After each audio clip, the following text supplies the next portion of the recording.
Electric charges and field, part 1, physics. What are charges? So electric charges is the property of mass by which it experiences force in electric field and magnetic field. It is represented by Q. एक sodium का atom है, उसका atomic number 11 है, यानी कि उसमें 11 protons है, उसमें 11 इलेक्ट्रॉन्स है. अगर एक इलेक्ट्रॉन रिमूव कर देंगे तो उसमें 11 प्रोटॉन्स बचेगा, 10 इलेक्ट्रॉन्स, दैट इज़ वो Na+ बन जाएगा. सो न्यूट्रल बॉडी क्या होता है, जिसमें कि equal amount of positive and negative charges हैं. तो यहाँ पे ये जो है ये न्यूट्रल बॉडी है, ये वाला जो है ये क्या है, ये न्यूट्रल है. इसमें 11 प्रोटॉन्स 11 इलेक्ट्रॉन्स है, लेकिन एक इलेक्ट्रॉन रिमूव कर दिए तो ये चार्ज हो गया. तो न्यूट्रल किसको कहते हैं, जिसमें पॉजिटिव और नेगेटिव का अमाउंट सेम हो. How can we change the neutrality of a body? तो हम उसमें ऐड या रिमूव कर सकते हैं इलेक्ट्रॉन्स को, तो वो न्यूट्रल बॉडी से हट के वो चार्ज बॉडी बन जाएगा.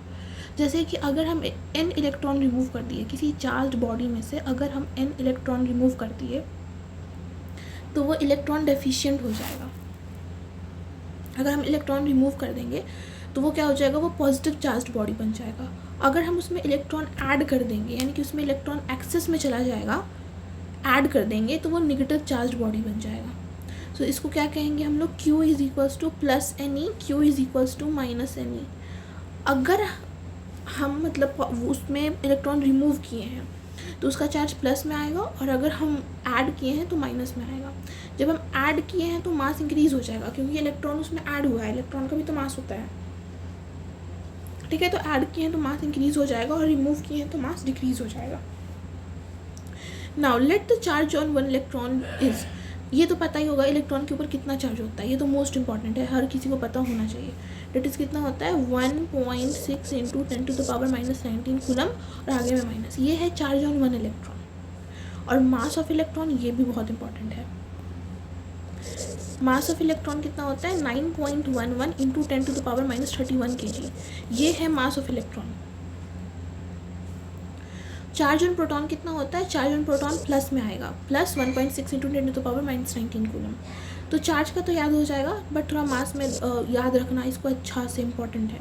मास ऑफ इलेक्ट्रॉन कितना होगा, 9.11 × 10⁻31 kg, और मास ऑफ प्रोटॉन कितना होगा, 1.67 × 10⁻27 kg. तो इसको देखो अच्छा से, इसको. Now one most important point कि charge can be created by disturbing the neutrality of an atom. Charge को हम क्रिएट कर सकते हैं न्यूट्रलिटी को डिस्टर्ब करके. चार्ज को ना ही क्रिएट किया जा सकता है, ना ही डिस्ट्रॉय किया जा सकता है, ठीक है ना. This is a neutral body. अगर हम इसमें 10 इलेक्ट्रॉन ऐड कर दें तो क्या होगा, और अगर 50 इलेक्ट्रॉन रिमूव कर देंगे तो क्या होगा. रिमूव कर देंगे तो इसके ऊपर पॉजिटिव चार्ज आ जाएगा उतना ही, और ऐड कर देंगे तो उतना ही नेगेटिव चार्ज आ जाएगा उसके ऊपर. Now types of charges and their properties. कितने टाइप के चार्ज होते हैं, तो एक होता है प्लस, एक होता है माइनस. प्लस वाला प्रोटॉन होता है, माइनस वाला इलेक्ट्रॉन होता है. तो ये प्रोटॉन और इलेक्ट्रॉन का चार्ज और मास याद रखना है.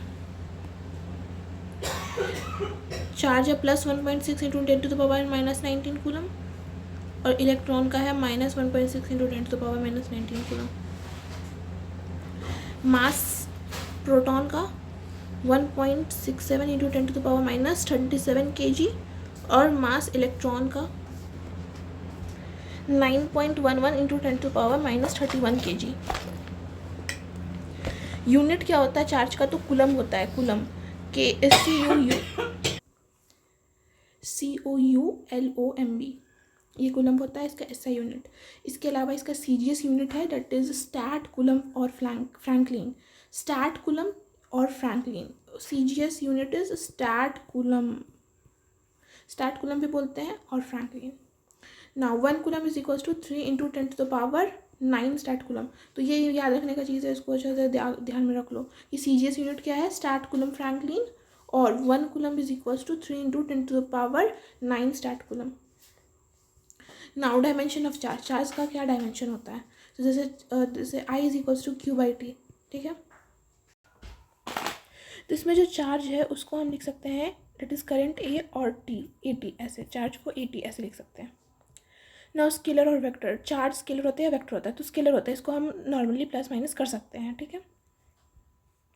ना चार्ज इज ट्रांसफरेबल, लाइक उसको हम ट्रांसफ़र कर सकते हैं, हम लोग ऐड कर सकते हैं, रिमूव कर सकते हैं इलेक्ट्रॉन को एक किसी बॉडी से, किसी भी बॉडी से, ठीक है। ना charge is always associated with mass, her charge के पास मास होगा, बट ऐसा नहीं है कि बट मास में हैव ज़ीरो नेट चार्ज, मतलब जो भी चार्ज बॉडी है उसके ऊपर मास होगा, लेकिन ऐसा ज़रूरी नहीं है कि अगर कोई मास है किसी बॉडी पे तो उसके ऊपर चार्ज होना ज़रूरी है, ऐसा नहीं है। किसी भी मास वाले बॉडी पे ज़ीरो चार्ज हो सकता है, बट हर चार्ज बॉडी के पास मास होगा ना। चार्ज इज़ क्वांटाइज्ड, हमेशा क्वांटाइज्ड होता है। जैसे कि देखो कोई न्यूट्रल बॉडी है तो हम उससे 2.5 इलेक्ट्रॉन रिमूव नहीं कर सकते हैं, ऐसे 2.5 इलेक्ट्रॉन रिमूव नहीं कर सकते हैं। 5 इलेक्ट्रॉन ऐड कर सकते हैं, 15 इलेक्ट्रॉन रिमूव कर सकते हैं, 5 इलेक्ट्रॉन ऐड कर सकते हैं, 15 इलेक्ट्रॉन रिमूव कर सकते हैं, तो उसके ऊपर कितना चार्ज आएगा, -5 +5 15 electron.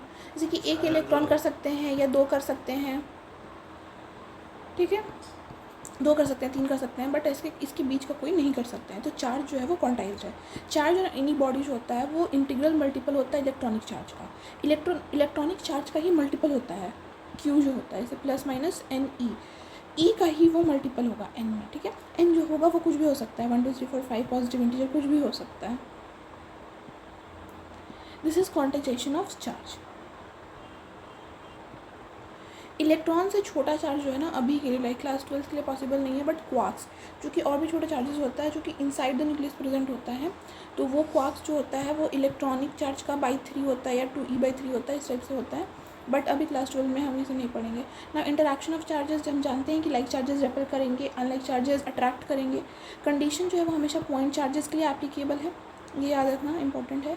Now charge is invariant, like ये वेरी नहीं करेगा। सम फिजिकल क्वांटिटी जैसे कि मास टाइम लेंथ जो है वो अगर हाई स्पीड के साथ ट्रैवल करता है, यानी कि in comparison to speed of light, अगर वो कोई बॉडी जो है वो बहुत हाई स्पीड से ट्रैवल करता है तो उसका मास लेंथ टाइम ये सब चेंज हो जाता है, बट चार्ज जो है वो नेवर चेंजेस वॉट एवर में बी द स्पीड, तो ये इनवेरिएंट है, ठीक है। तो वही यहाँ पे शो किया गया है कि +2 कूलम चार्ज है रेस्ट पे, उसका स्पीड अगर इतना हो गया तो चार्ज उतना ही है, स्पीड अगर चेंज हुआ तो चार्ज उतना ही है, स्पीड चेंज हो रहा है, चार्ज सेम का सेम ही रह रहा है। In all the cases charge remain same, that is invariant है, बट मास लेंथ टाइम ये सब वेरी करता है। Behaviour of charges with motion, charge अगर रेस्ट पे है, हाँ ये इंपॉर्टेंट है, अगर चार्ज रेस्ट पे है तो सिर्फ इलेक्ट्रिक फील्ड प्रोड्यूस करेगा, अगर चार्ज वेलोसिटी में है तो इलेक्ट्रिक फील्ड और मैग्नेटिक फील्ड प्रोड्यूस करेगा, और अगर चार्ज एक्सेलरेशन में है तो EMR that is electromagnetic waves को प्रोड्यूस करेगा। रेस्ट पे है तो सिर्फ इलेक्ट्रिक करेगा, अगर वो स्पीड में है तो इलेक्ट्रिक प्लस मैग्नेटिक करेगा, अगर वो एक्सेलरेशन में है तो वो वेव्स क्रिएट करेगा, EMR वेव्स क्रिएट करेगा। चार्ज जो है वो कंजर्व्ड है, यानी कि for an isolated system charge हमेशा उतना का उतना ही रहता है। नाउ कंडक्टर्स क्या होते हैं, जिसके पास फ्री इलेक्ट्रॉन्स होता है, उनके पास इलेक्ट्रॉन्स होता है जो कि इलेक्ट्रिसिटी कंडक्ट करता है, ठीक है। और इंसुलेटर्स क्या होता है, जिनके पास कोई फ्री इलेक्ट्रॉन नहीं होता है, which do not have free electron for conduction, ठीक है, उनके पास कंडक्शन करने के लिए फ्री इलेक्ट्रॉन नहीं होता है। सो कंडक्टर्स में फ्री इलेक्ट्रॉन्स होता है जो कि इलेक्ट्रिसिटी कंडक्ट करता है, तो all valence electrons are free to move, और इंसुलेटर्स में नहीं होता है, तो वैलेंस इलेक्ट्रॉन्स जो होता है वो बॉन्डेड होता है टू एटम। तो इसमें बस इतना था, ये बाकी आगे क्वेश्चंस है। तो ये part 1 of this first chapter का फर्स्ट लेक्चर कंप्लीट हो गया।